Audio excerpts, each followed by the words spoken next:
you were thinking Can't of the think past, greater than how you those feel. emotions are a record or residue of the past. So we see people in the process of change that are analyzing in duality or polarity.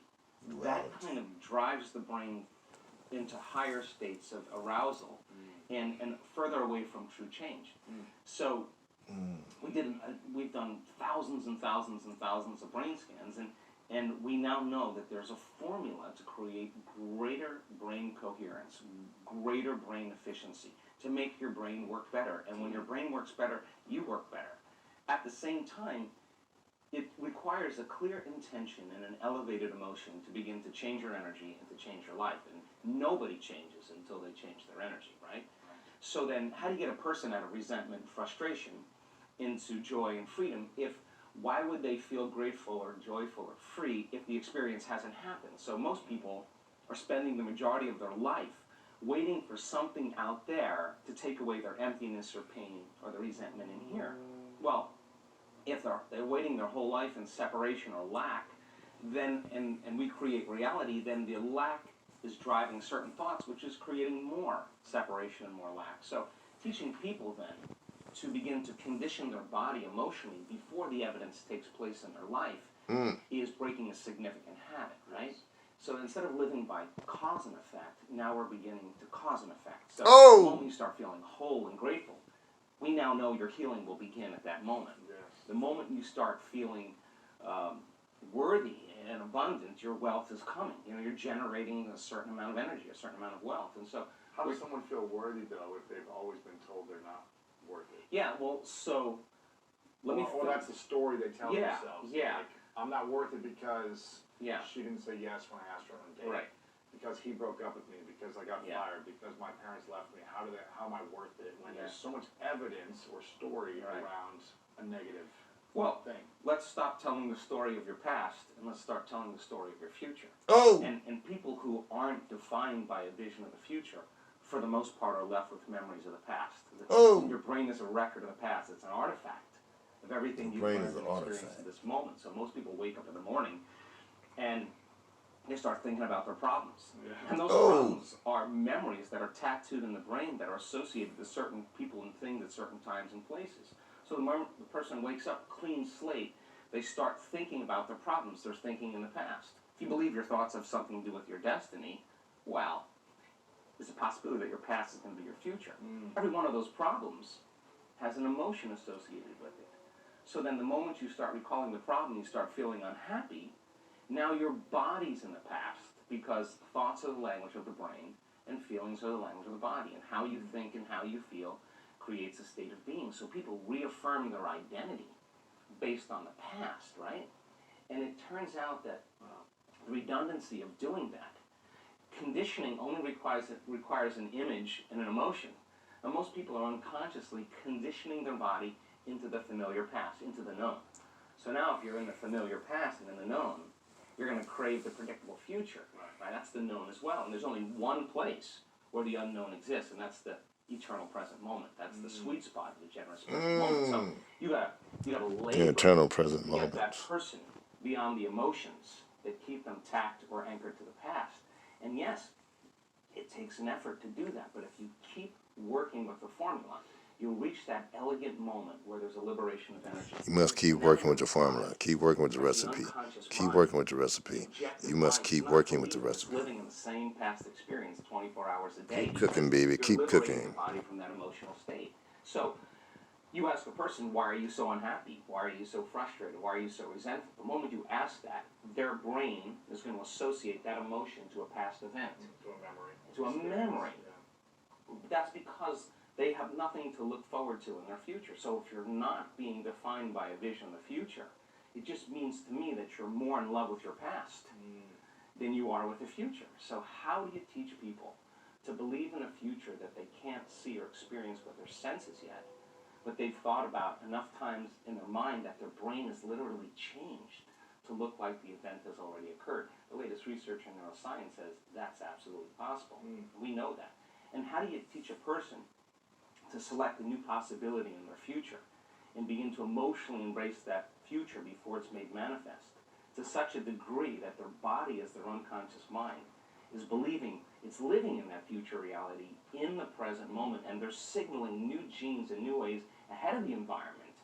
Now, till their body begins to change to look like the event has already occurred. We've proven that that's possible. Now, think about this. So the more you think about your desired future, the joy, the gratitude, the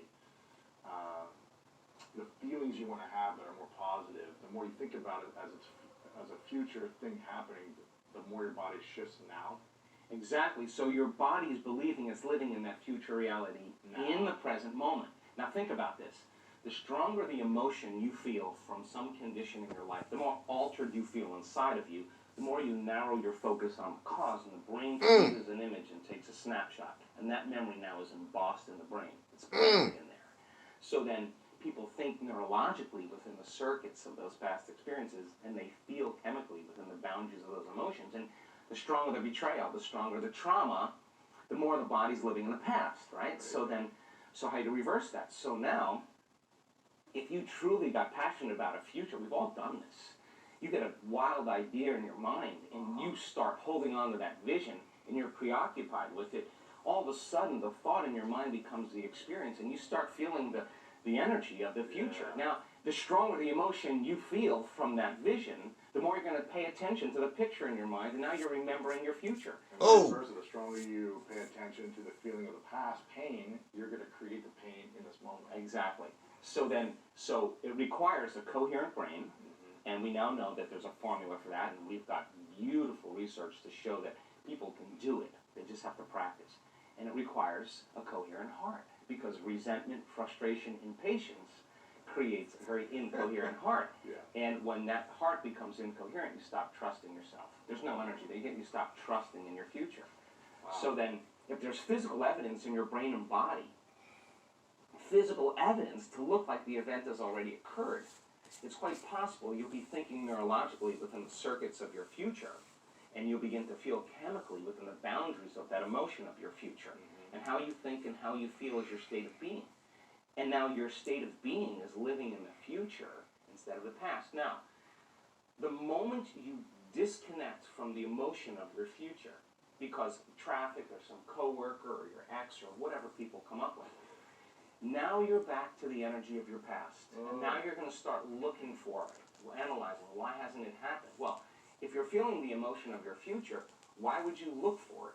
Because you would feel like it already happened, and that is the place where the magic happens. So then, you can't just do this, get up, and then return back to your old state of being. You got to maintain that modified state of mind. When life practice. happens? Well, let me finish. I punch you in the face right now. How do you maintain? Well, of course.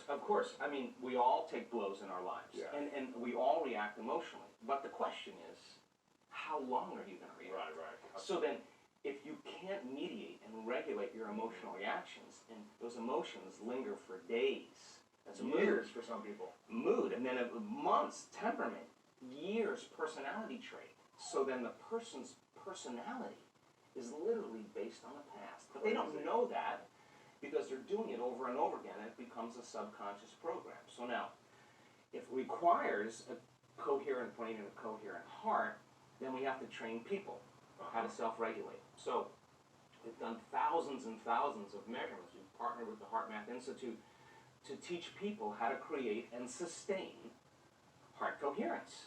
How do we do it? Well, besides doing your workshop, what's the simplified version? I'm sure it takes more time than... Well, it really doesn't. It really doesn't. It just requires getting still, closing your eyes, putting your attention on your heart, changing your breath so that you move into the present moment. And when you slow your breathing down, you slow your brain waves down. When you slow your brain waves down, now you're accessing your autonomic nervous system. So then you train a person how to open their heart and feel an elevated emotion. And it takes a little practice.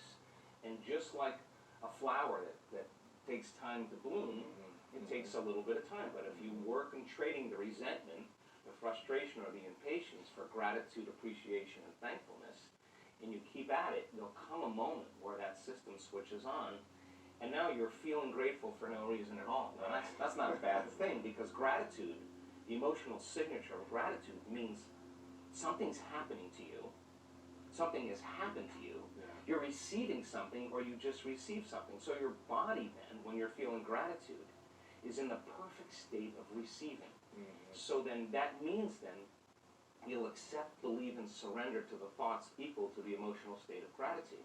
If you're living in resentment, you're living in fear, you're living in impatience, you could say, I'm healthy, I'm healthy, I'm healthy, I'm wealthy, I'm wealthy, and with all you want, and that thought's going to stop right at the brainstem and never make its way to the body, because the body is... Not feeling, or because why? Because you're feeling resentment, and that thought isn't... That thought is not consistent with the emotion of resentment. Resentment has a different set of thoughts, right? In other words, once you start opening your heart, it begins to move into coherence. It begins to produce a measurable magnetic field up to 3 meters wide. Now that's frequency, that's energy.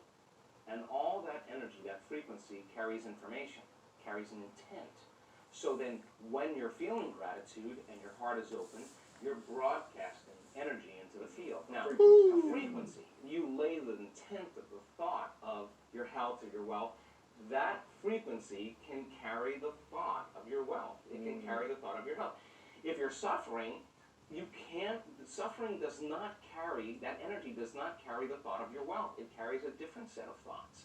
So then we're teaching people how to self-regulate, because if you're going to believe in that future that you're imagining with all of your heart, it better be open and activated. Right. And you better know how to self-regulate. And you have to know the moment you disconnect from the energy of your future because of some circumstance in your life and you lose that feeling, if you're practicing it on a daily basis with your eyes closed, then the next level is to be able to open your eyes and do it right in the moment and be able to self-regulate and change the frustration from some experience in your life back to the energy of your future. Now, that requires great awareness and great effort. But Awareness and great effort. That are practicing this on a daily basis, and they're connected to their future because that's where their mind is, they begin to want the future more than the emotions of the past. So we've done enough measurements now, Louis, to know that we can teach people how to do that, and we have evidence that people can sustain it for 45 minutes to an hour. It's a skill now. They know that they know how to do it. So now they have brain coherence and heart coherence. Well, once the heart begins to become orderly and coherent, it acts as an amplifier and it drives energy to the brain. So now the brain is getting more energy once the heart is open, and then you're thinking a different set of thoughts. And those thoughts produce different chemicals for you to feel more of that. And here comes nitric oxide from oxytocin, and all of a sudden your heart literally starts to swell. It literally begins to open up, and there's more energy going there, and now you're coming from a different level of mind.